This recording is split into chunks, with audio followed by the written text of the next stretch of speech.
Bismillahirrahmanirrahim. Assalamualaikum warahmatullahi wabarakatuh. Saya Megan Nisa Sabella dari MBTI Angkatan 2019. Di sini saya akan menjelaskan beberapa soal latihan UAS Manajemen Keuangan. Tapi sebelumnya mohon maaf ya kalau ada suara apa karena emang siapa tahu ada suara yang gak jelas gitu. Oke, di sini sebenarnya tadi udah buat video ya, tapi suaranya sedikit ganggu gitu. Jadi saya ulang lagi. Oke, nggak apa-apa ya kalau ada oret-oretan begini. Oke, di sini kita akan bahas soal pertama tentang cost of capital atau biaya modal. Di sini ada PT Berkajaya ingin mengetahui berapa sih biaya modal yang harus dikeluarkan oleh perusahaan. Ya pasti ya, perusahaan butuh modal, butuh biaya buat operasionalnya dan lain-lain gitu. Nah di sini sumber dananya tuh ada dua, sumber modalnya tuh ada dua, obligasi sama saham preferan. Yang pertama obligasi, PT Berka ini menjual obligasi itu sebesar 20 juta dengan jangka waktu 5 tahun. Nah mungkin langsung aja diketahui gitu ya. Jadi 5 tahunnya ini adalah M-nya, terus yang bunga kuponnya itu 9% atau C-nya, terus dengan nilai nominal atau M itu perlembarnya 10.000. Nah, perusahaan menjual obligasi itu sebesar 9.500 atau bisa disebut dengan ini harga jualnya atau bond price-nya. Terus biaya penerbitan sekuritasnya itu 2% dari nilai nominal. Nah, biaya penerbitan sekuritas itu kan biaya lain-lainnya atau bisa disebut dengan biaya flotasi. Terus dengan asumsi pajaknya itu 30% atau bisa disebut dengan P, lambang T yaitu pajak. Nah, berapa sih biaya hutang setelah pajaknya? Karena kalau di obligasi itu kita mencari biaya hutangnya itu ada dua, sebelum pajak sama after tax. Oke, di sini untuk sumber dana modal kedua yaitu saham preferan. PT Berkajaya ini menjual saham preferan itu pada nilai nominal 3.500 per lembarnya dengan dividen 15%.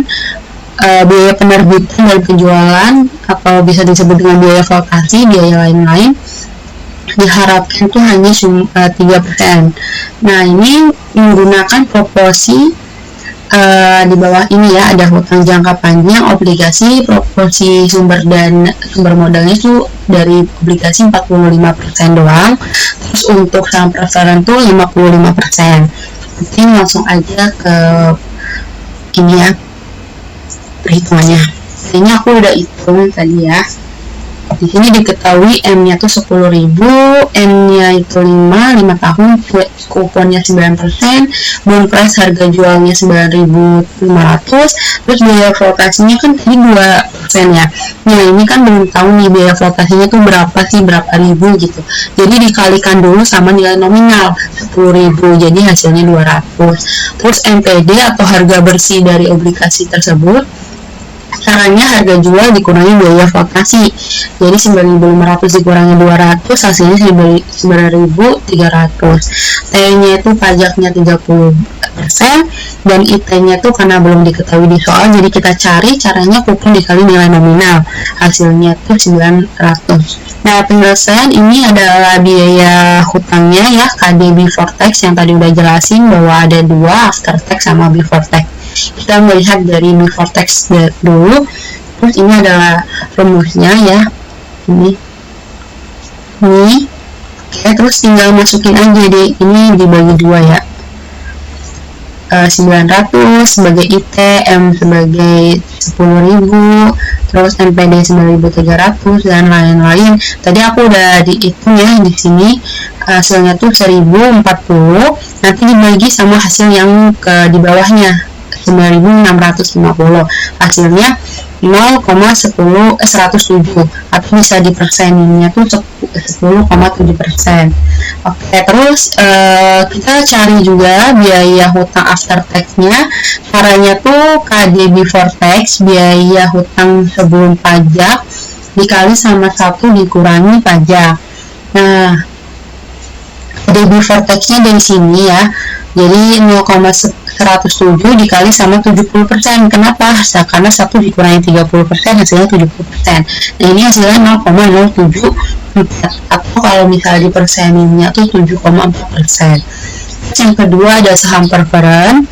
Diketahui harga jual atau PS price-nya itu 3.500. Nah, dividennya tuh 15%. Nah, di sini nggak diketahui ya berapa nilai dividennya, jadi dikalikan dulu sama harga jualnya. Harga jual nilai nominalnya. Hasilnya tuh 525 perak. Terus biaya flotasinya tadi diharapkan ke 3% ya. Jadi dikali dulu sama harga jualnya 105. Terus NPO. Nah, ingat ya kalau di sini kalau di obligasi namanya NPD ya, tapi kalau di sini itu namanya NPO, harga bersihnya. Sama aja caranya, harga jual dikurangi biaya flotasi. Bagi 3.500 dikurangi 105. Hasilnya 3.395. Terus penyelesaiannya gimana untuk mencari biaya saham preferennya? Nah, caranya tuh KP. Nah, kalau di sini namanya KD, di sini namanya KP. Terus D0 dibagi sama NPO. D0 sebagai dividennya tadi 525 karena udah dikalikan harga jualnya, dibagi sama NPO-nya 3.395. Hasilnya tuh 0,154 atau bisa dipersenin itu 15,4%. Nah, kita juga disuruh cari menghitung WAC-nya. WACC itu apa? WACC itu biaya modal rata-rata terimbang. Nah, udah diketahui kan dari nilai proporsinya nih, proporsi 45% untuk obligasi, berarti WD-nya 45%, WP-nya itu tadi proporsi dari saham preferennya tuh 55%. KD-nya dari sini ya, dari perhitungan tadi KD. Nah, kalau di sini yang dilihat yang after tax, karena kan ada pajak ya, jadi 7,5%, 7,4%, terus KP-nya nih dari sini terus 15,4%. Habis itu WACC tinggal dikalikan antara proporsi sama hasil KD-nya. Nah, berarti WJ kali KD, WP kali KP gitu. Nanti dikali aja nih 0,45 dikali 0,075, 0,45 dikali 0,074 ditambah 0,55 dikali 0,154. Nanti dihitung, nah ini hasilnya 0,118 atau di persen itu 11,8%. Jadi bisa dikesimpulin bahwa biaya modal rata-rata untuk PT Berkajaya itu sebegini, 11,8%. Jadi biaya modal kan banyak ya, ada obligasi, ada saham preferen, ada saham biasa yang dimana laba ditahan, terus penerbitan atau penerbitan saham biasa baru gitu ya. Nah, kalau misal di soal ada semua tuh ya, jadi nanti dikalikan aja, kan saham biasa kan bisa disebut KCS ya kalau biayanya. Berarti nanti KCS dikali WCS gitu, nanti ada proporsinya. Ini tergantung dari soal ya, tergantung dari soal. Oke, itu aja untuk soal yang pertama, nanti lanjut untuk soal yang kedua. Sebentar ya. Kita lanjut ya, dari soal kedua kita akan bahas tentang analisis impact of lever atau dana pinjam untuk pendanaan perusahaan. Oke, yang pertama ini ada toko Jeki ya, ingin menentukan tingkat leverage operasinya pada tingkat penjualan 5.000 unit. Diasumsikan bahwa biaya tetapnya itu 150 dolar, 150.000 dolar, harga jualnya itu sebesar 60,50 dolar.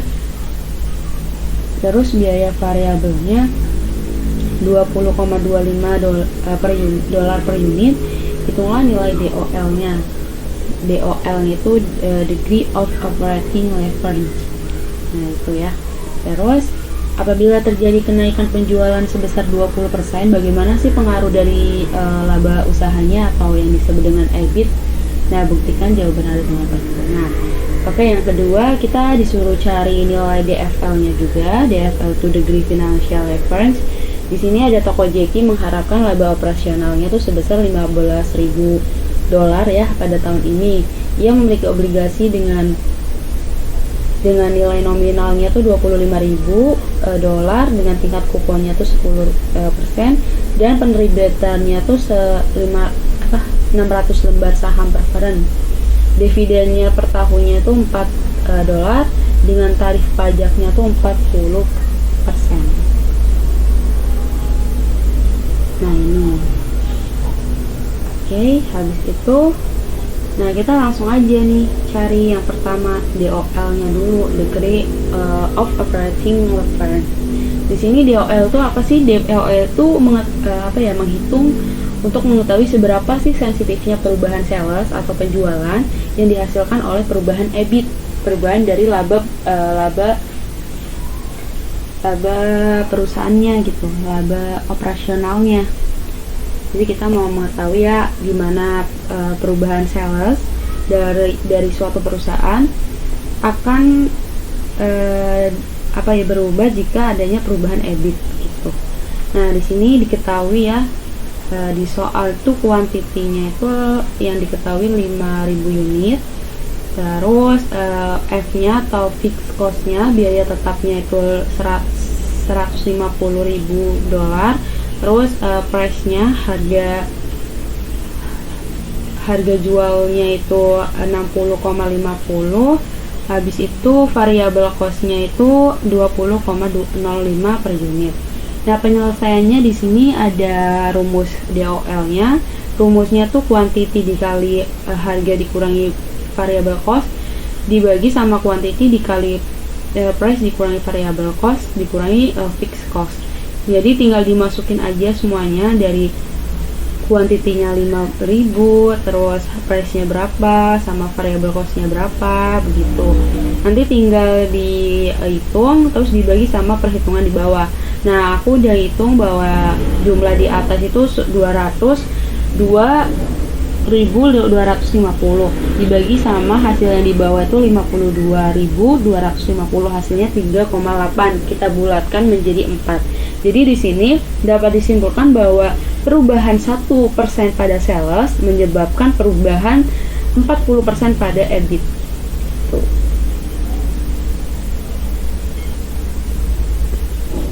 Oke ya. Terus di sini juga kita disuruh mencari bagaimana pengaruh terhadap laba usaha kalau misal ada kenaikan penjualan sebesar 20%. Nah, caranya kita pakai rumus yang kayak gini ya. Jadi perubahan persen penjualan itu 20%. Terus dolnya kan kita udah tahu nih 4%. Terus ditanya perubahan pada EBIT-nya berapa sih kalau perubahan penjualannya segini gitu. Nah, caranya DOL sama dengan perubahan persen EBIT dibagi sama perubahan persen penjualan. Karena DOL-nya udah diketahui nih 4. Jadi tulis 4 sama dengan perubahan EBIT kan yang ditanya ya. Yang ditanya nih. Terus dibagi sama perubahan penjualan 20%. Jadi nanti di pindah ruas ya. Jadi di sini perubahan persen pada EBIT-nya sama dengan 4 DOL-nya dikali sama perubahan pada penjualan. Nah, hasilnya tuh 0,8 atau setara dengan 80%. Jadi bisa disimpulkan bahwa jika ada kenaikan atau penurunan penjualan sebesar 20%, maka laba perusahaan atau EBIT-nya akan mengalami kenaikan atau penurunan sebesar 80%. Jadi perubahan ini tuh tergantung ya dari kenaikan atau penurunan. Kalau misal penurunannya sebesar 20%, ya otomatis laba perusahaan itu akan berubah gitu, menurun 80%. Tuh, kalau misal perusahaan adanya kenaikan penjualan, kenaikan kuantiti penjualan, maka ya otomatis laba perusahaannya juga naik gitu. Terus yang kedua kita disuruh cari DFL juga. Tadi yang udah di soal ya, di sini ada laba operasionalnya itu sebesar $15.000 atau dengan EBIT-nya ini ya. Ini langsung aja ini ya, EBIT-nya $15.000, C-nya tuh kuponnya 10%, terus dividennya tuh 4, terus T itu pajaknya 40%, M-nya tuh nilai nominalnya $25.000, I-nya itu karena di sini belum diketahui ya nilai I-nya, jadi kita cari menggunakan C kali M, kupon kali nilai nominal, berarti 10% dikali 25.000, hasilnya tuh 2.500. Nah, ini kita juga cari PD itu preferred dividen ya, jadi kita mau cari dividen dari saham preferennya tuh berapa sih? Nah, tadi kan 4% ya dividennya, dikali sama 600 itu dari berapa lembar yang diedarkan, berapa saham preferen yang ada di perusahaan gitu. Nah, di sini ya penerbitan. Jadi perusahaan itu menerbitkan berapa saham sih saham preferen gitu. Di sini kan ada 600. Jadi dividennya dikali sama 600 lembar saham preferen gitu. Jadi tinggal dikalikan aja, hasilnya 2.400 dolar. Jadi untuk melihat DVL-nya itu caranya EBIT dibagi sama EBIT dikurangi sama I, itu dari ini ya, dari sini. Terus dikurangi juga sama pembagian antara PD dibagi 1 kurang tax atau pajak gitu. EBIT-nya udah diketahui 15.000 dolar, terus EBIT-nya 15.000 dolar dikurangi 2.500 dikurangi sama PD-nya atau dividen preferennya itu 2.400 dari sini, terus dikurangi sama 1 min 40% itu dari nilai pajaknya. Nah, aku udah ngitung ya, hasilnya tuh 15.000 dolar dibagi 8.500, hasilnya 1,76. Jadi perubahan 1% pada EBIT menyebabkan perubahan pada EPS sebesar 1,75%. Nah, ini nih ya sebagai pengantarnya bahwa DVL itu sebenarnya buat apa sih? Buat mengetahui seberapa sensitifnya perubahan EPS atau laba per lembar saham, labanya ya, keuntungan per lembar saham yang diterbitkan yang disebabkan oleh perubahan laba perusahaan, laba EBIT-nya gitu. Mungkin untuk nomor 2 itu aja ya, nanti kita lanjut nomor 3. Oke, bismillahirrahmanirrahim. Kita lanjut ya, soal nomor 3. Kita akan bahas tentang EBIT EPS analisis. Jadi di sini ada perusahaan yang membutuhkan dana sebesar 300.000 dolar ya, dengan harga saham itu 100 per lembar dan pajaknya itu 30% dengan 3 alternatif. Jadi nanti kita milih alternatif mana sih yang paling bagus gitu, yang paling bagus dipilih begitu. Nah, yang pertama, alternatif pertama, kita bakal dananya tuh bersumber dari 100% saham biasa. Yang kedua, alternatif kedua 80% dari saham biasa sama 20% saham preferen, di mana dividennya tuh 5%. Terus alternatif ketiganya tuh saham biasa 60%, saham preferennya 40% dengan dividen 5% sama.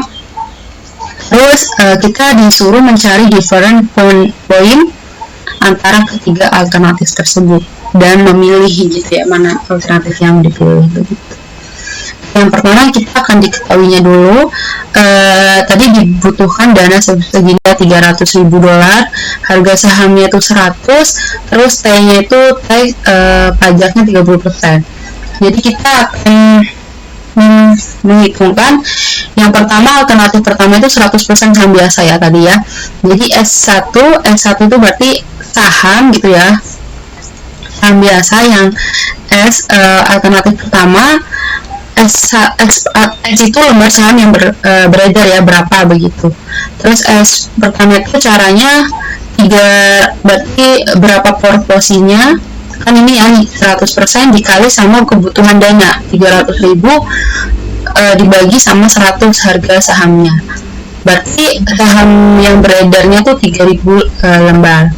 Nah, untuk mencari EPS rumusnya kayak gini. Kalau misal saham biasa itu X itu EBIT ya, ini kita belum menemukan EBIT-nya, jadi X dikali 1 dikurangi 30% dari ini,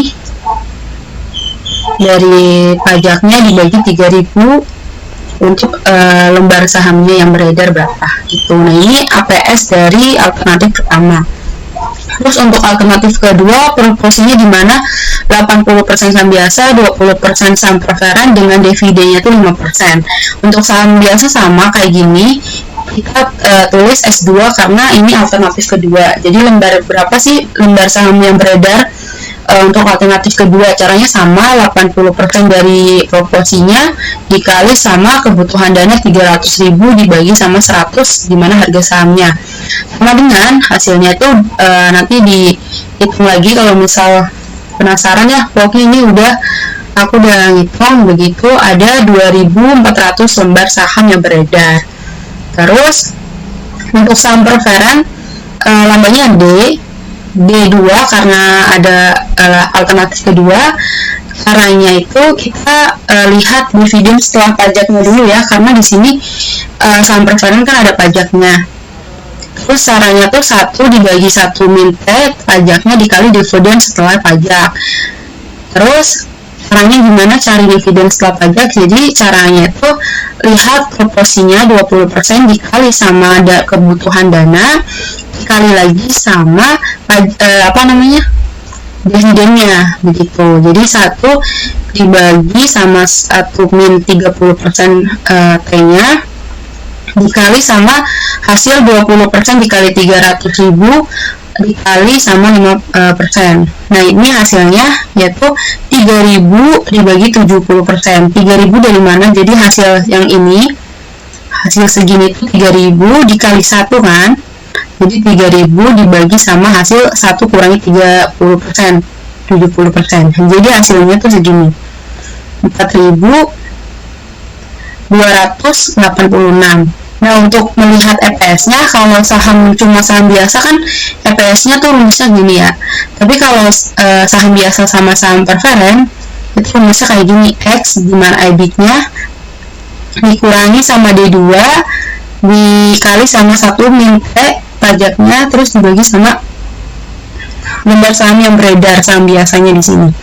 Terus tinggal masukin karena X-nya EBIT-nya belum diketahui, jadi kita masukin X-nya begitu. Terus untuk alternatif ketiga di mana porsinya saham biasa tuh 60%, 40%-nya saham preferen dengan dividennya sama 5%. Pertama kita cari yang saham biasa, berapa lembar yang beredar gitu sahamnya. Nah ini S3 pakainya kan alternatif ketiga, sama aja porsinya dikali kebutuhan dana dibagi sama harga. Nah ini hasilnya tuh 1.800 lembar. Terus untuk saham preferen sama kayak gini. Jadi kita cari D3-nya tuh caranya 1 bagi 1 min pajak dikali sama dividen setelah pajak. Sama ini 40% dari porsinya, terus 300 dari kebutuhan dana, 5% dari dividen.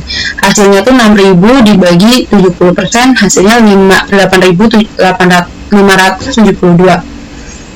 Nah EPS-nya juga sama, rumusnya tinggal dimasukin begitu. Jadi kayak gitu. Terus lanjut kita harus membandingkan nih antar alternatif 1, 2, dan 3 karena kita mau mencari nilai X-nya atau nilai EBIT-nya.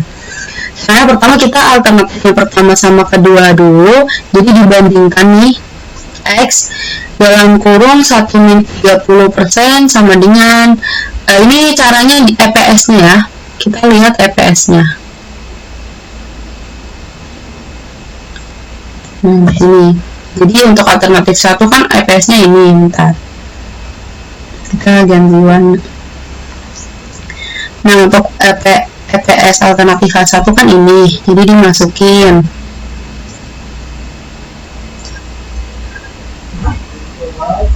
Nah, dimasukin ke sini. Terus untuk alternatif kedua yang mana? Nah, ini juga dimasukin. Nah, ini alternatif ketiganya. Ya, bentar. Kecuali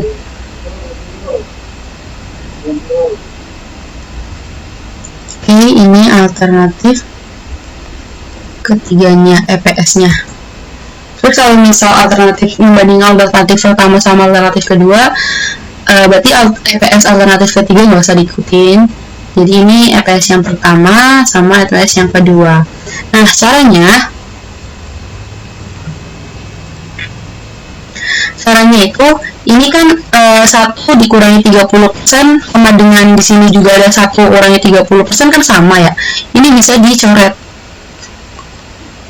Kita ganti warna lagi, warna apa ya? Ungu deh. Ini bisa dicoret.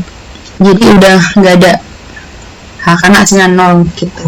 Jadi ini tinggal X. Nah, ini perkalian silang, X dikali dengan 2400, dari 2400X. Terus ini juga perkalian silang.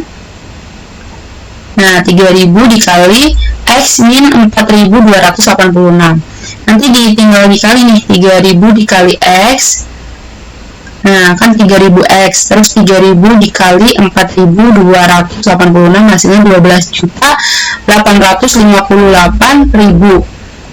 Terus ini masih tetap ya 2400X. Nah, terus di tinggal ruas 12.858.000 sama dengan 3000X dikurangin sama 2400X.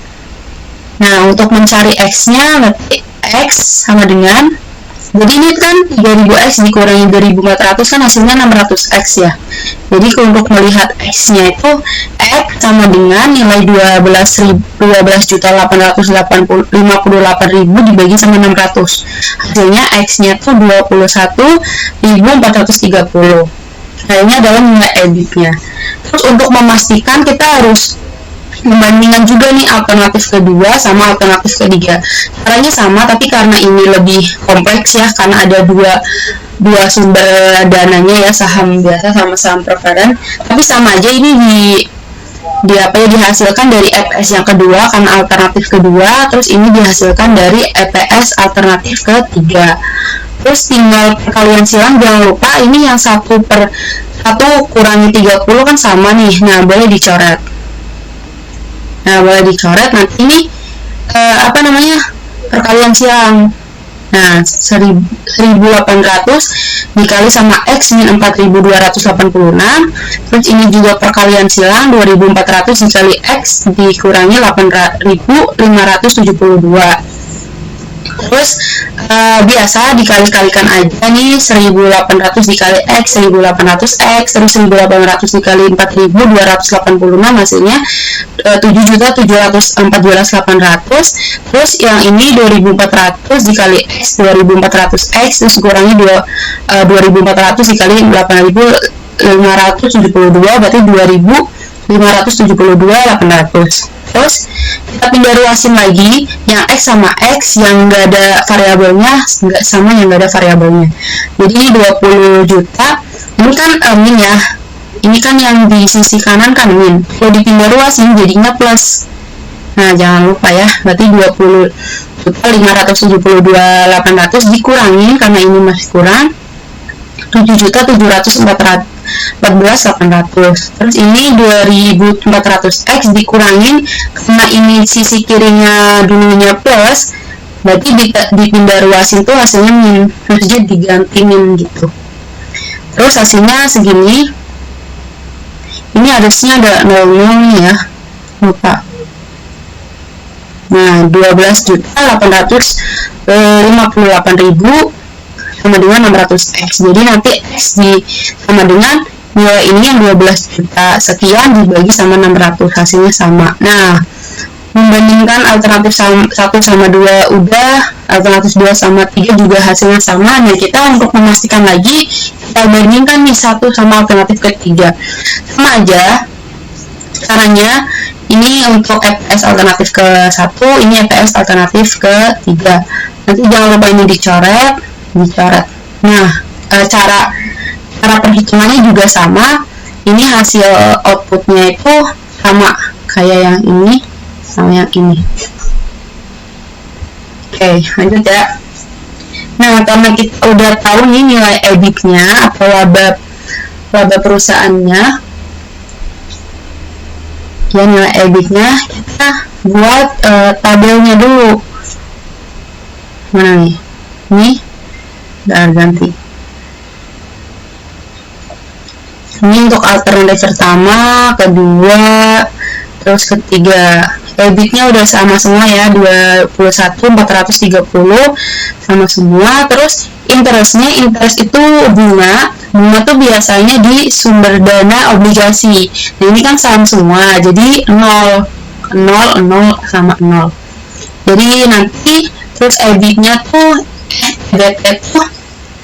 laba before tax, belum pajak. Jadi ini tinggal turunin ya. Jadi ini karena 0 berarti nggak dikurangin begitu. Jadi masih sama hasilnya. Terus teksnya kan 30%. Jadi 30% dikali sama ini, sama EBIT-nya, hasilnya kan 6.429. Terus EAT-nya, laba after tax, itu caranya hasil EBT dikurangin ini yang tax, jadi masuk ke sini gitu. Terus ini nilainya masih sama semua.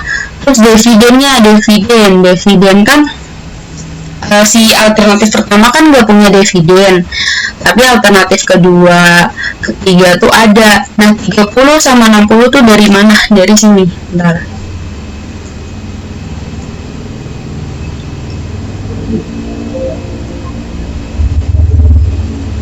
Oke, dari sini. Mana ya?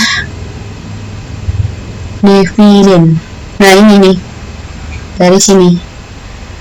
Jadi dividen setelah pajaknya begitu, 3.000. Kalau yang alternatif ketiga kan 6.000 begitu. Terus kita kurangin lagi sama hasil yang sebelumnya. Nih, ini kan 3.000, 6.000. Jadi kalau yang alternatif pertama masih sama ya. Terus yang kedua tuh udah dikurangin sama dividen, yang ketiga juga kurangi dividen. Terus untuk S-nya itu adalah saham yang beredar. Saham yang beredar tadi kita kan udah ngerjain tuh. Kalau alternatif pertama itu saham beredarnya 3.000. Terus untuk alternatif kedua 2.400, untuk alternatif ketiga itu 1.800. Setelah itu kita bagi, jadi antara hasil yang sebelumnya sama hasil S-nya. Nih yang 500.001 dibagi sama 3.000, terus 12.1 dibagi 2.400, 9.1 dibagi sama 1.800, hasilnya 5 per lembar. Jadi EPS tuh laba per sahamnya itu berapa sih? Nah ini tuh 5. Jadi untuk alternatif pertama tuh 5 dolar. Terus ya ini 5 dolar juga, ya ini juga 5 dolar. Nah untuk mengetahui grafik in the variance point, kita harus misalkan dulu nih, misalkan EBIT ini, kalau misalkan kan terserah ya. Tapi kalau EBIT tuh harus lebih dari EBIT yang diketahui. Jadi kalau ini kan 21, mungkin bisa 23, 25 gitu. Tapi aku masukinnya 22.000. Terus ini dilihat dari nilai EPS-nya juga yang udah diketahui. EPS alternatif pertama segini, X-nya diganti sama 22.000. Nah ini. Nah hasilnya nanti berapa? Kalau aku udah hitung itu 5,1. Terus untuk alternatif kedua, ini EPS dari alternatif kedua, terus X-nya dimasukin yang 22.000, nanti hasilnya berapa? Kalau aku hitung tuh 5,16. Terus untuk alternatif ketiga juga sama, X-nya dimasukin 22.000, hasilnya tuh 5,2 gitu. Terus kita udah misalkan EBIT-nya nih. Nah, kita misalkan juga untuk EPS-nya. Tapi kalau EPS tuh mending misalkannya tuh 0, biar gampang begitu. Nah, kalau EPS-nya 0, kita juga cari dari hasil EPS yang sebelumnya. EPS alternatif pertama kan kayak gini. Terus jadi diketahui nih EPS-nya 0. Nah, X-nya kan nggak usah digubris, soalnya untuk alternatif pertama tuh hasilnya 0. Kenapa? Ini kan 3.000 dikali 0 ya, perkalian silang, hasilnya kan 0. Oke, terus ini X dikali 70%. Ya, berarti 70% X, berarti kan X-nya sama dengan 70% dibagi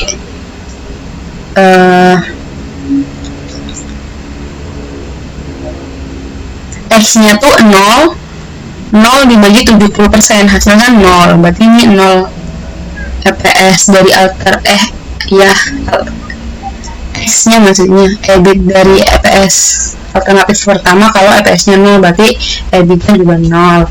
Kalau alternatif kedua EPS-nya 0, ini kan kenapa di sini 0?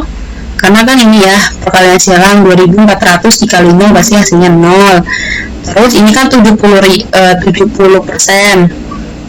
Nah, 70% dikali sama X. Nah, ini berarti kan 70X, 70% X.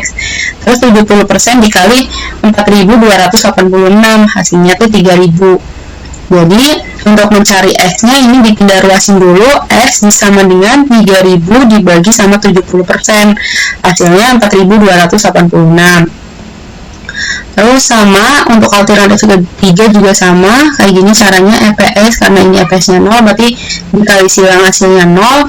Terus ini 70% dikali X, hasilnya 70%, dikurangi min 70% dikali segini 8572, hasilnya 6000. Jadi X sama dengan 6000 dibagi 70%, hasilnya 8572 gitu ya. Terus untuk mengetahui grafik in the point, jadi ini kita udah mencari yang tadi misalkan 22.000, terus EPS-nya di sini 0.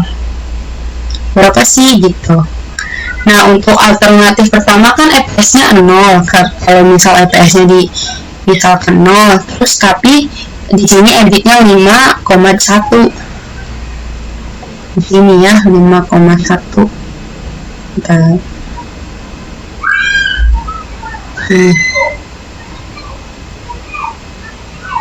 Nah, di sini ya. Jadi ini ganti warna. Ini untuk alternatif pertama. Nah, harusnya di sini ya. Oke, alternatif pertama. Terus untuk yang kedua, alternatif kedua tadi kalau EPS-nya 0, hasilnya 4286. Terus EPS-nya kalau misal EBIT-nya 22.000 tuh hasilnya 5,16. Jadi di sini ya. Nih, di sini. Oke, sini. Nah, tarik di ya, harusnya di sini. Oke, kedua. Terus untuk yang ketiga tadi kalau EBIT-nya 22.000, hasilnya itu 5,2. Terus kalau EPS-nya 0 tuh EBIT-nya tadi berapa? 8.572 ya. Nah, ini. Nah, di sini. Nah, ini 3. Nah, karena kayak gini, untuk menentukan pilihan yang dipilih, di mana EBIT yang paling besar dan EPS yang paling besar. Yang pasti kita perusahaan akan memilih di mana laba perusahaannya yang lebih besar dan laba per lembar sahamnya juga paling besar. Jadi kita bisa lihat ya di sini ya. Untuk alternatif ketiga tuh paling depan nih, paling di sini. Terus EBIT-nya juga paling banyak, EPS-nya juga paling banyak. Jadi yang dipilih adalah alternatif ketiga karena nilai EBIT-nya sama EPS-nya lebih besar dibanding yang lain. Oke nih. Jadi untuk nomor 3 sekian, kita lanjut lagi ya. Untuk soal keempat, kita akan bahas tentang capital budgeting. Di sini ada proyek A dan proyek B. Jadi perusahaan Citra Bakti ini mempertimbangkan nih antara antara proyek A dan B dengan cost of capitalnya 13% dan menggunakan metode net present value atau NPV dan probability index. Tentukan proyek mana yang lebih diterima. Jadi nanti perusahaan ini akan memilih ini antara A sama B, proyek yang paling menjanjikan tuh yang mana. Yang pertama kita pakai independen atau mutually eksklusif, yang kedua pakai yang dependen. Nanti dibahas pas lagi kita belajar bareng-bareng gitu. Oke, yang pertama kita pakai independen dan mutually eksklusif. Yang pertama kita pakai NPF ya. NPF untuk proyek A itu biaya investasi awal. Nah, yang ini investasi awal untuk proyek A itu $30.000.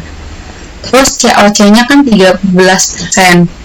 Nah, untuk penjelasannya izin ke Excel dan ke sini. Kita pakai tabel present value lagi. Kalian bisa searching di apa namanya? Bank soal sama bank materi hima tuh ada. Coba cek ya. Nah, ini pertama kita tulis dulu nih tahun pertama, kedua, sama ketiga. Terus CIF-nya, CIF tuh cash flow-nya ya. Cash flow dari pertama ini 5.000, kedua 11.000, sampai yang kelima, tahun kelima tuh 30.000. Jadi masukin semua. Terus kita mau cari present value di sini, yang present value. Nah, ini ya, yang present value and future value di sini PFIF. Nah, untuk POC-nya kan 13%. Jadi kita lihat yang 13%. Kita 13%. Oke. Terus habis itu kita lihat ini yang 30%, dimana tahun pertama ini ada 0,8850. Ini periode satunya ya. Dimasukin. Jangan lupa koma. Terus ini bukan ribuan ya, pakai koma ya. Terus yang tahun kedua tuh segini. Kita copy. Nah, terus selanjutnya sampai ke periode kelima.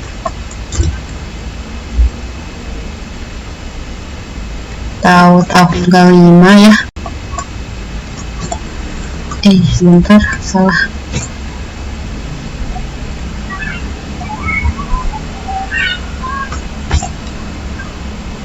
Oke. Terus yang terakhir tahun kelima. Nah, terus kita ganti dulu ya, biar nih. Oke, terus untuk mencari PFCIF, caranya tuh ini yang CIF dikali sama PFIF. Nah, ini dikali sama yang ini. Gitu.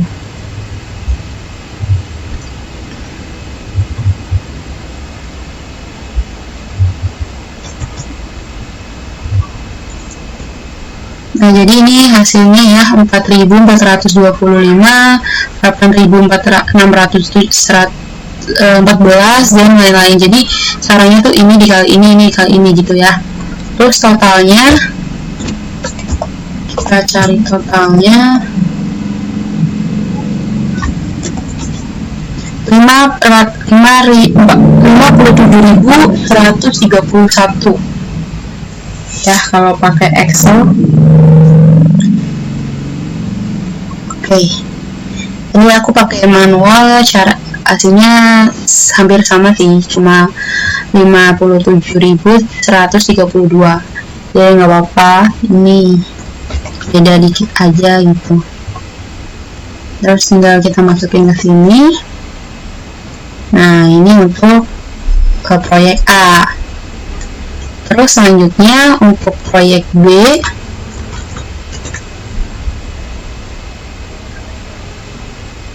sini ya.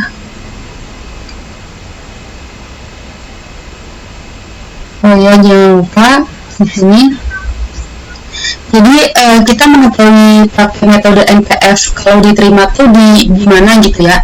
Kalau NPF diterima itu syaratnya dimana nilai NPF atau nilai totalnya tuh lebih dari 0, itu memenuhi syarat. Ya kan kita ini belum mengetahui ya nilai NPF-nya ya, baru total dari tadi tabelnya. Jadi cara untuk menentukan NPF-nya itu caranya begini. Sebentar. Oke, caranya itu nilai totalnya dari PFCIF dikurangi sama nilai invest. Nah, berarti 57.131, aku bulatin aja ya yang sesuai dengan perhitungan manual gitu. Ini dibagi sama dikurangi sama nilai investasi.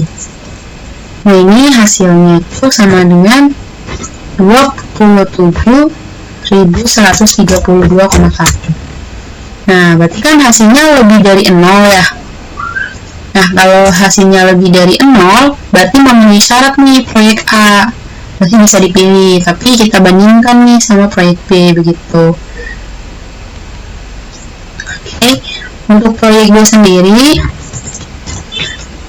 nilai investasinya beda ya. Nilai investasinya tuh 45.000, tapi nilai COC-nya masih tetap, yaitu 13% maksudnya. Terus langsung ke sini aja. Ini nilai CIF-nya tuh dilihat dari tabel ini ya, tabel soal ya. Cash flow tahun pertama, kedua, sampai kelima. Ini udah disesuaikan.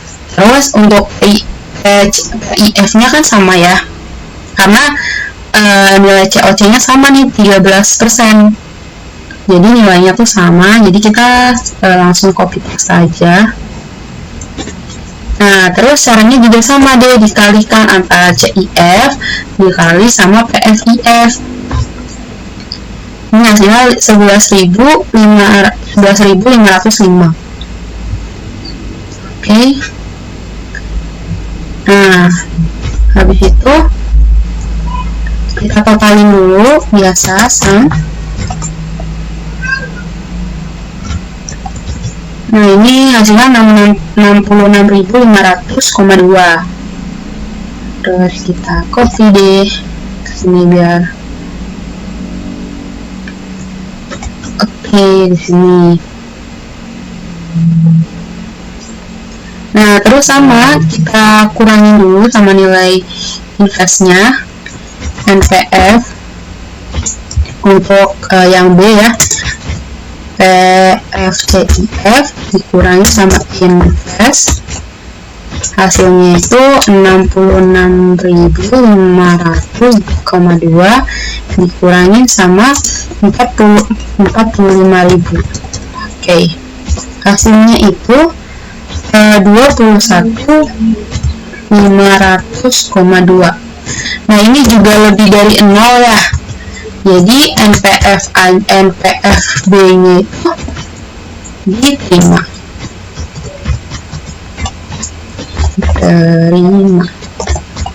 Ini juga diterima ya. Sebentar. NPF-nya itu lebih dari 0, berarti diterima. Bukan diterima, maksudnya memenuhi syarat.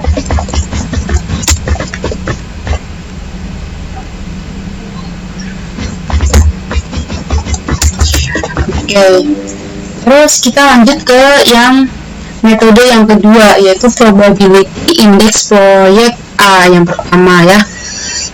Diketahui karena untuk rumus P PI-nya atau probability index-nya itu caranya tuh PFCIFA itu untung-unting, berarti kayak keseluruhan totalnya dibagi sama invest. Tadi di NPF kan udah dapet nih totalnya nih 57.131,4, jadi tinggal dimasukin aja 57.132 ini pakai manual ya, tadi aku hampir sama kok, beda satu doang. Terus dibagi sama nilai investnya $30.000 untuk proyek A, yaitu hasilnya 1,904. Nah, jadi bisa dibilang kalau misal $1 berinvestasi itu bisa atau mampu menghasilkan laba sebesar $1,904.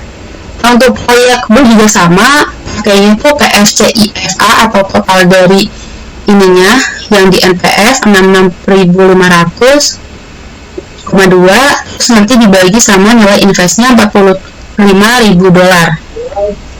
Habis itu Budi $1 investasi mampu menghasilkan laba 1,477. Nah, di sini hasilnya nih belum ke itu 1,477. Nah, syaratnya kalau misal lebih dari satu maka memenuhi syarat. Nah, yang Bu juga memenuhi syarat karena lebih dari satu ya. Bentar ya. Oke. Habis itu apa sih yang dimaksud dengan independent mutually eksklusif gitu? Nah, yang dimaksud ini kita mau memilih antara dua atau satu aja gitu. Nah, kalau untuk independen kita tuh memilih hanya satu antara proyek A sama proyek B. Jadi kita karena ini semuanya memenuhi syarat, tapi kita milih yang paling besar. Oke, nilai yang paling besar. Nah, untuk untuk yang NPF nilainya itu 27 kan, dibandingkan nilai yang B, proyek B itu 21, jadi lebih besar untuk proyek A. Jadi kalau pakai independen di sini aja kali ya, sebentar.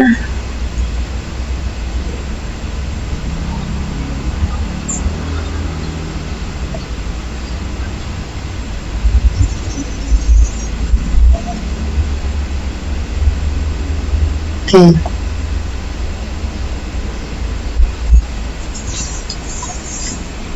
Jadi karena pakai independen, kita harus perusahaan harus memilih salah satu yang terbanyak atau terbesar.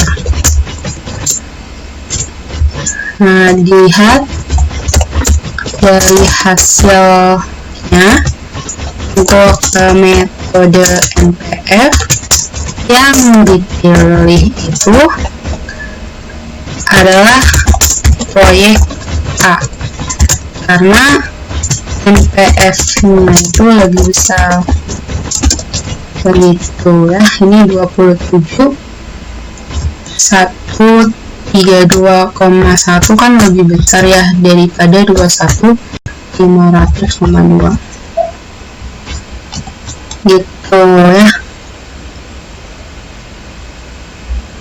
Nah, ini juga sama untuk PI karena pakai independen maka dipilih satu, yaitu proyek.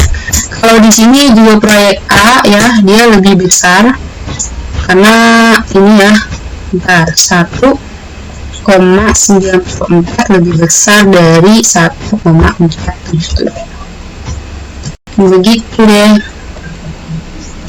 Terus jangan lupa ya, ini kan pakai dependen juga ya, kita disuruh pakai dependen. Tapi nggak usah ngitung lagi karena ini udah diketahui gitu ya kalau dependent itu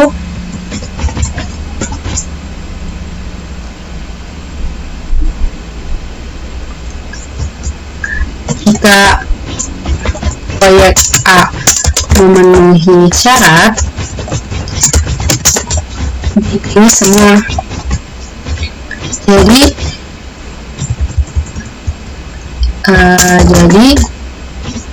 jika proyek memenuhi syarat maka dipilih semua. Jadi dari metode NPS, NPI tadi kan semuanya memenuhi syarat, maka proyek A dan proyek B dipilih atau diterima. Jadi untuk soal kelima tentang loan and leasing, dimana memperoleh aset dengan sewa atau meminjam di bank gitu uangnya. Ya, di sini ada soal sebuah perusahaan kontraktor memutuskan untuk menggunakan alat berat baru.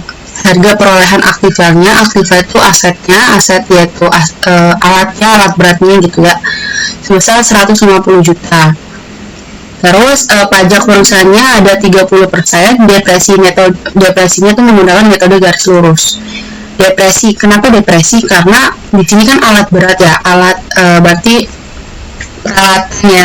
peralatan pasti setiap tahun akan menurun nilainya, nah itu disebut dengan depresi. Nah di sini ada dua alternatif untuk perusahaan membeli alat baru atau sewa gitu ya. Yang pertama alternatifnya dia membeli alat berat tersebut. Nah diasumsikan umur ekonomis 5 tahun tanpa nilai sisa. Sebuah bank bersedia memberikan pinjaman dengan bunga 15% per tahun. Pembayaran hutang dilakukan dengan sistem anuitas atau angsuran per tahun sama besarnya dan dibayar setiap akhir tahun. Nah, untuk alternatif kedua, sebuah perusahaan akan melakukan leasing atau sewa. Ya, jadi di sini ada sebuah leasing atau sebuah perusahaan penyewaan menawarkan untuk membiayai keperluan tersebut dengan cara membayar sewa sebanyak 5 kali dalam 5 tahun dan pembayaran sewa dilakukan awal tahun. Jadi sebelum 1 tahun dia udah bayar 1 kali gitu sewaannya 1 tahunnya gitu. Perusahaan leasing menentukan tingkat keuntungannya tuh 12% per tahun. Nah, metode pendanaan mana sih yang lebih baik kalau perusahaan kontraktor tuh memiliki alat berat baru gitu ya. Pertama, alternatif yang pertama itu meminjamkan ya, meminjam di bank begitu uangnya dengan yang diketahui bahwa N-nya tuh nilai tahunannya di sini umur ekonomisnya itu 5 tahun tanpa adanya nilai sisa, berarti N-nya itu 5 tahun. Terus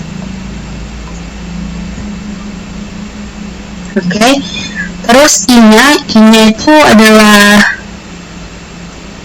ini bunganya 15%. Terus ada loan atau harga perolehan itu 150 juta, ini itu pajaknya 30%. Nah, untuk menentukan berapa sih angsuran pokok pinjaman dan bunganya gitu, jadi kita cari dengan rumus seperti ini. Jadi loan sama dengan PMT itu angsuran pokok pinjamannya berapa gitu per tahunnya, terus dikali sama PFIFA 15%. 15% ini dari I-nya, terus 5-nya itu dari N-nya. Nah, untuk mengetahui nilai ininya PFIF 15,5 kita lihat di tabel. Nah, tadi kan sistemnya anuit ya, jadi pakainya PFIFA. Nah, di sini ya 15, di sini 15%, periodenya 5 tahun. Nah, berarti 3,3522. Memasukin, habis itu kan kita mau cari PMT. pengelolaan udah diketahui bahwa harga perolehannya tuh 150 juta. Jadi 3 ruas nih PMT sama dengan 150 juta dibagi sama 3,3522 sama dengan hasilnya 44,74 juta per tahun. Jadi angsuran, jadi perusahaan kontraktor harus mengangsur pinjaman dan bunganya itu sebesar 44,74 juta per tahunnya gitu. Terus kita mau menentukan schedule pembayaran pinjamannya. Caranya biar gampang kita pakai Excel aja di sini. Kan sisa pokok pinjamannya kan pertama 150 juta. Terus diangsur 44,7 per tahun sama besarnya tadi yang di soal. Habis itu kita cari nilai bunganya. Caranya 15% dikali sama di sini nih yang kolom pertama 150. Berarti 15% dikali sama ini. Nah, hasilnya 22,5. Habis itu di sini caranya angsuran pokok pinjamannya itu kolom kedua dikurangi kolom ketiga. Nah, hasilnya 22,24 juta. Terus untuk yang tahun kedua caranya yang 150 dikurangi dari angsuran pokok pinjaman tahun pertama. Nah, segini ya. Nah, terus ini juga kembali lagi 15% dikali sama yang kolom pertama.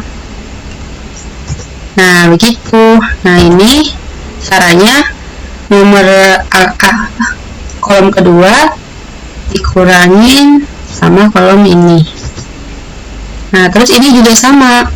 Caranya yang ini dikurangin sama ini. Begitu. Terus ini juga sama, ini dikali sama 15%. Terus ini dikurang ini, kurangin ini. Nah, sedangkan ini hasilnya ini dikurangin sama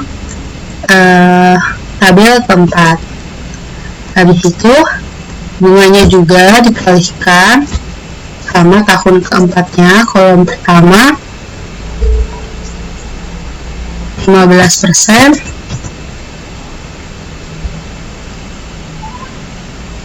Terus di sininya juga sama, ini dikurangi salah ya, maaf. Ini maksudnya dikurangin ini. Terus yang ini juga sama, yang ini dikurangin ini. Oke, terus ini juga bunganya 15% dikali sama ini. Terus yang ini dikurangin sama ini. Nah, jadi ini adalah tabel schedule pembayaran pinjaman. Jadi pada tahun pertama itu angsurannya itu 22 juta, terus tahun kedua, tahun ketiga segini sampai selesai. Gitu. Jadi kita masukin di sini. Nah, oke, sebentar lama.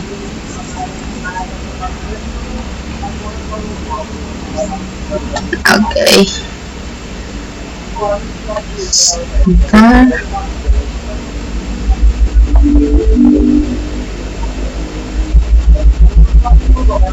Nah, di sini nih. Nah, kalau di sini, ini udah tahu ya schedule pembayaran pinjaman. Jadi angsurannya tuh tahun pertama segini, tahun kedua segini, harus semuanya dibayar selama 5 tahun. Terus yang kedua, kita harus cari nilai depresiasinya. Tadi kan depresiasinya kan garis lurus ya. Caranya untuk melihat berapa depresinya per tahun itu caranya harga perolehan aset dibagi sama umur ekonominya. Jadi harga perolehannya 150 juta dibagi sama 5, karena 5 itu sebagai umur ekonomi ya, dari si alat tersebut udah di udah diketahui di soal. Nah, hasilnya 30 juta per tahun. Jadi depresi dari apa namanya? Dari nilai alatnya tuh 30 juta per tahunnya. Terus kita juga cari bunga setelah pajaknya. Bunga setelah pajak caranya, tadi kan pajaknya 30% ya. Terus bunganya itu 15%, ini 15 ya. Nah, jadi ini 1 kurangi 30%, hasilnya 70%, dikali 15%, hasilnya 0,105 atau setara dengan 10,5%. Nah, setelah itu kita cari nilai PFIF tahun pertama sampai tahun kelima. Nah, ini nilainya 10,5, di tabel PFIF kan nggak ada ya 10,5%. Jadi kita ngerjainnya tuh secara manual gitu. Caranya 1 dibagi sama 1 ditambah 0,105 dipangkatin 1 untuk tahun pertama, hasilnya segini. Nah, untuk tahun kedua dipangkatin 2, jadi nanti 1, jadi ini kan 1 ditambah 0,105 kan hasilnya 1,105 ya. Jadi nanti dipangkatin 2, jadi nanti 1,105 dikali ya ini di sini ya, 1,105 dikali sama 1,105. Nah, hasil dari ini tuh sini. Nah, begitu. Jadi nanti 1 dibagi hasil yang ini. Nah, untuk tahun yang kedua juga sama, tapi ini pangkatnya 3, berarti nanti dikali lagi 1,105.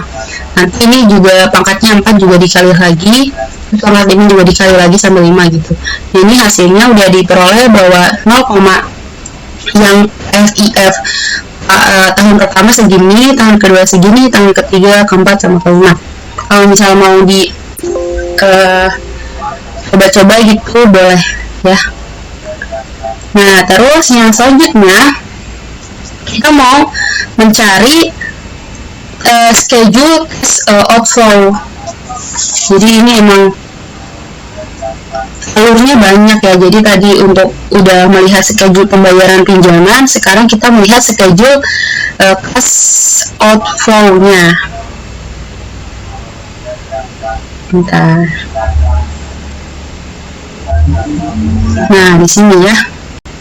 Di Excel.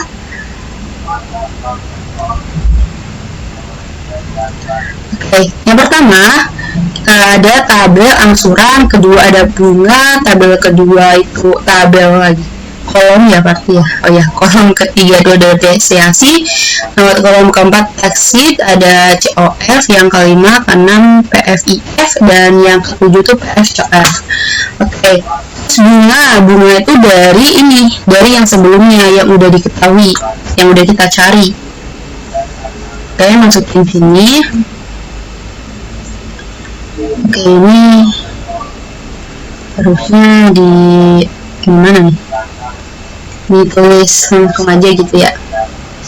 Oke deh, 22,5 terus 19,16 terus 15,32 ya 3. Kalau secara manual itu 28, jadi aku ngikutin yang manual aja ya, tapi sama kok, maksudnya gak terlalu jauh gitu. 11,1 ini dibulatkan, terus hasilnya 5,96.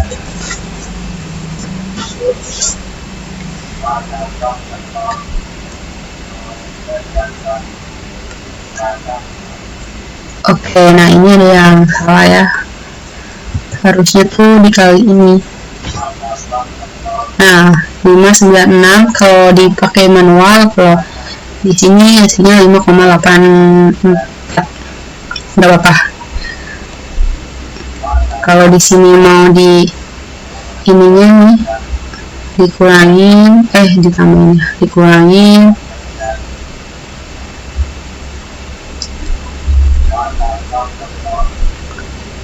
Oke, boleh boleh pakai yang ini nggak boleh lah, tapi aku pakai manual aja ya, soalnya aku udah hitung pakai manual, ini kan pakai Excel, tapi hasilnya kan sama tuh 5,8 ini 5,9, jadi nggak terlalu jauh gitu hasilnya.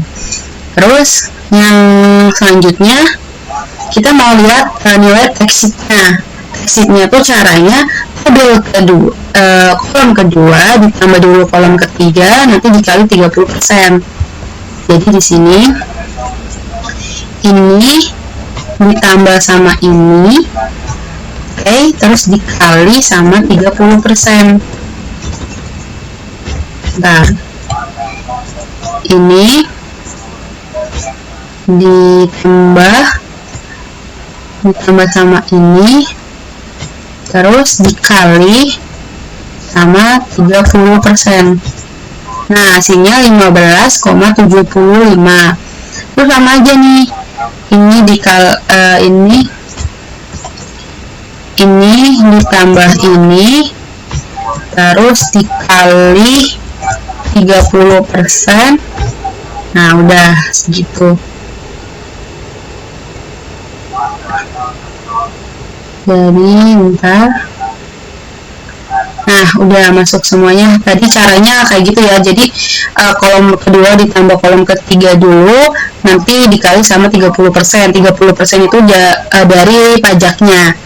Terus untuk mencari COF-nya atau class outflow-nya itu caranya kolom pertama dikurangi sama kolom keempat. Ini dikurangi sama ini.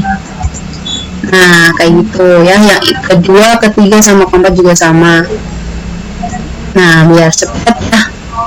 Habis itu untuk mencari, nah di sini PFIF-nya itu yang dilihat dari yang udah kita kerjain ini. PFIF tahun pertama 0,949, terus yang kedua sampai ke 5. Jadi dimasukin. Habis itu untuk mencari PFCOF caranya kolom ke-5 dikali sama kolom ke-6. Jadi ini dikali sama kolom ke-6. Terus biar cepet. Nah, ini hasilnya. Terus kita mau mencari totalnya, jangan lupa. Ini adalah yang menentukan kita mau milih alternatif pertama atau alternatif kedua. Kita sama aja. Oke. Nah, hasilnya itu salah ini. Maaf ya kalau ada suara apa gitu. Nah, ini hasilnya 116,233 juta. Oke, habis itu ini udah selesai untuk yang pertama, alternatif pertama. Jadi totalnya itu, total pengeluarannya itu sebesar 116 jutaan ya.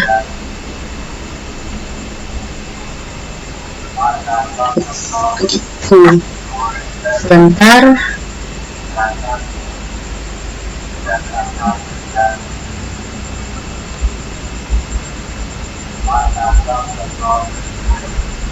Oke. Sebentar ya. Nah, di sini biar nggak nutupin. Kok totalnya segini ya? Oke, ini komaan ya. Oke, bentar. Sebentar, mau di sini.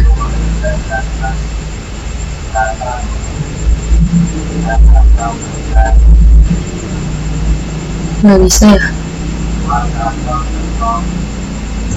Emang lemot banget, mohon maaf ya. Biar mudah dibaca. Sebentar. Nah, udah segitu ya. Terus lanjut ke alternatif kedua, yaitu dengan sewa. Caranya beda ya sama pinjaman. Jadi sebentar, ini lagi not responding. Maaf ya ada suara.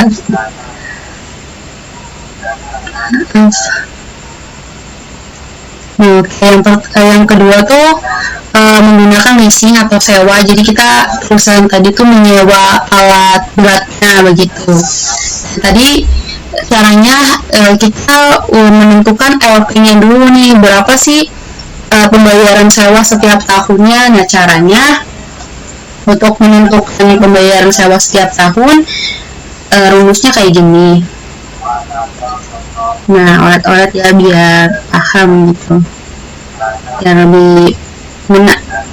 Nah, harga perolehan asetnya itu kan 150 juta ya. Ini tuh rumus dari harga perolehannya, yaitu sigma ini N-nya dikurangi 1, ya N-nya kan tadi 5 ya, 5 tahun dari soal, dikurangi 1 berarti hasilnya 4. Terus kenapa pakai T sama dengan 0, itu berarti pembayarannya tuh di awal tahun. Tadi kan di soal kan kayak gitu ya, bahwa sewanya tuh, jadi perusahaan tadi tuh membayar sewa tuh langsung gitu pas lagi, jadi nggak setahun baru bayar, tapi dia langsung bayar gitu 1 tahunnya itu bayarnya awal tahun bayarnya gitu. Terus ini tuh namanya bunganya, tingkat keuntungannya 12%.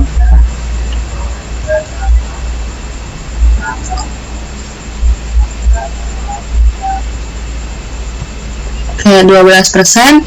Terus pangkat 4-4-nya tuh dari ini ya, dari hasil N kurangi 1-nya. Terus jadi langsung aja kita hitung 150, terus LP. Nah, ini tuh rumus gampang ya. Kalau kayak gini kan susah ya kita ya. Ini rumus gampangnya kita pakai PFIF. Tahun pertama di sini ya 0, tahun ke 0 gitu. Terus awal tahun maksudnya, terus ditambah sama LP ini ya. Kenapa A? Karena annuity ya, jadi ada berurutan tuh tahun ke 1 sampai ke berapa? Ke 4 tahun, sebutnya 4 tahun 4 kali gitu kan, di soal kan gini ya ngomongnya ya.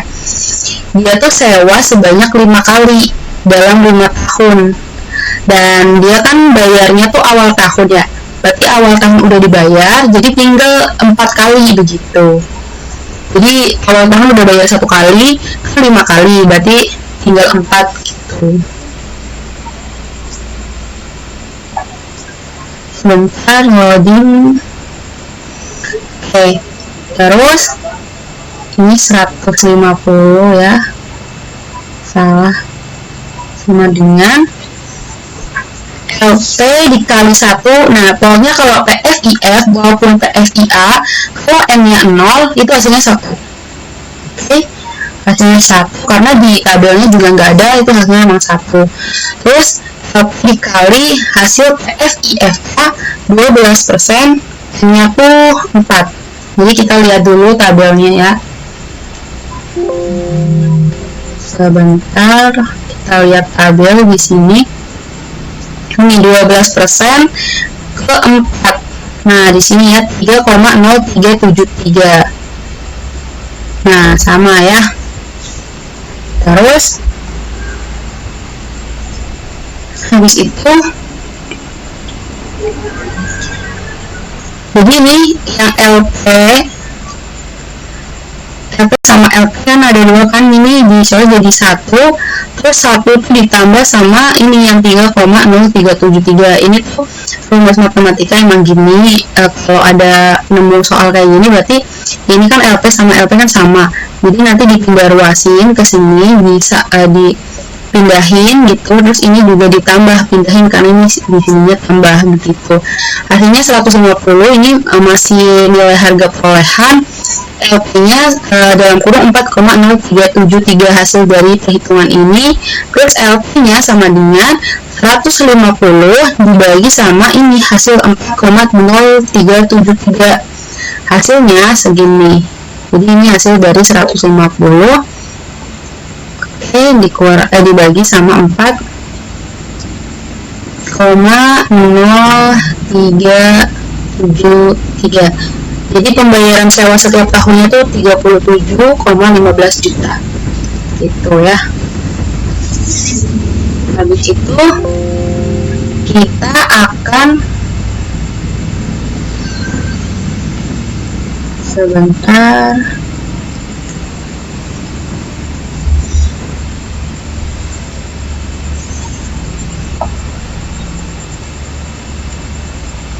kita bakal ngerjain tabel lagi nih, namanya adalah schedule cost float unit leasing. Tadi kan udah yang loan kan udah, ini kita ngerjain yang leasingnya atau sewanya gitu.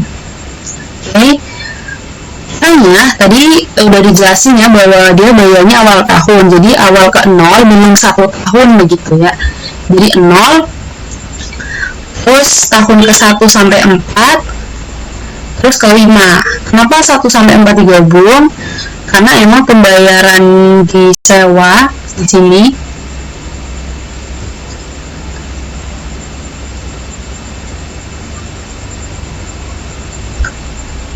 pembayarannya tuh di awal tahun, jadi emang 5 kali ya. Jadi ini awal tahun udah 1 kali, jadi tinggal 4 nih, dari 1 sampai ke 4 tahun gitu. Terus pembayaran sewa udah diketahui ya tadi 37,15 juta tahunnya. Terus ini juga. Nah, kelima 0. Kenapa 0? Karena udah 5 kali, karena kan bayar sewanya 5 kali. Tahun yang 0 sama tahun yang 1 sampai 4. Jadi kan udah digabung jadi 5 kali pembayaran kan. Jadi di sininya 0. Terus untuk tabel yang kedua begitu, caranya tuh 1 dikali 30%. Ini dikali sama 30%.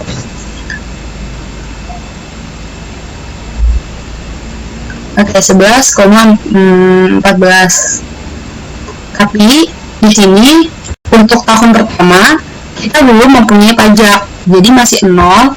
Nah, untuk tahun kesini sama tahun kesini tuh, tahun pertama sampai tahun keempat terus tahun kelima itu kita mempunyai pajak.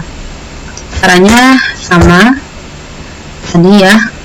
Jadi untuk tahun pertama kita belum punya pajak karena masih awal tahun gitu.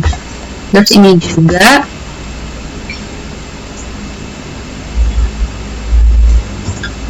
oke. Nah,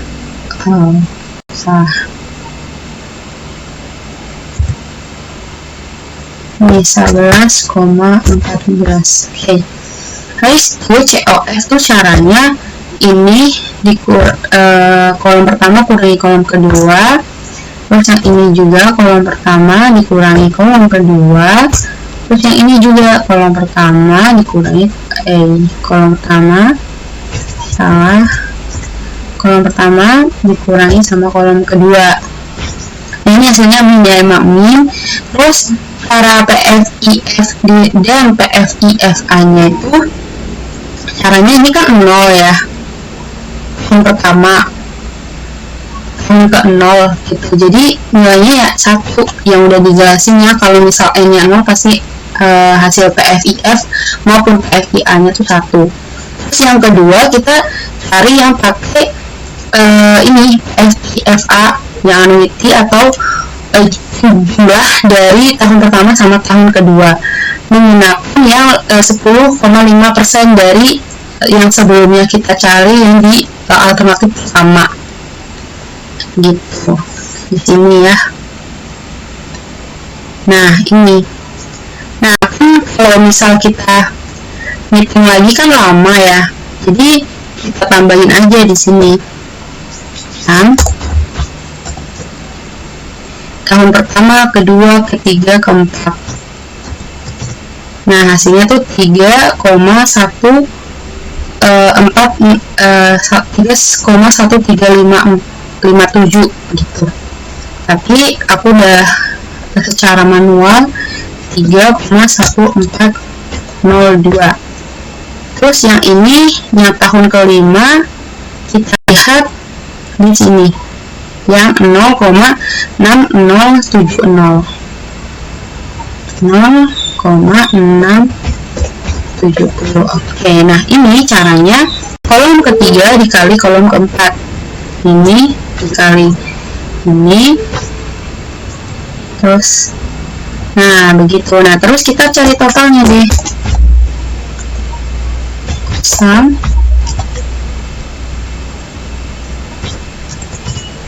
Nah udah hasilnya tuh 112,04. Nih masukin aja ke sini.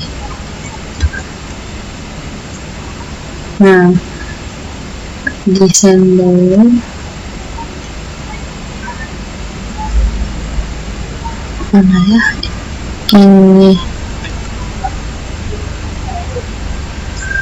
Nah untuk keputusannya kita melihat dari nilai totalnya ya, nilai total dari alternatif pertama sama alternatif kedua. Nah untuk alternatif pertama POF itu totalnya tuh 116,233. Terus untuk alternatif kedua itu sebesar 112,06. Jadi COF itu kan pengeluaran ya. Nah, COF itu kan pengeluaran. Jadi semakin kecil pengeluaran, maka semakin diterima alternatifnya. Jadi untuk kasus ini sehingga perusahaan harus memilih yang alternatif kedua aja gitu, karena nilainya PFOF leasing lebih kecil daripada PFCOF loan. Begitu. Udah deh, thank you. Oke, terima kasih ya teman-teman udah belajar bareng. Maaf kalau misal ada kekurangan. Terus terima kasih banyak. Udah, semoga ilmunya bermanfaat. Bye, assalamualaikum warahmatullahi wabarakatuh.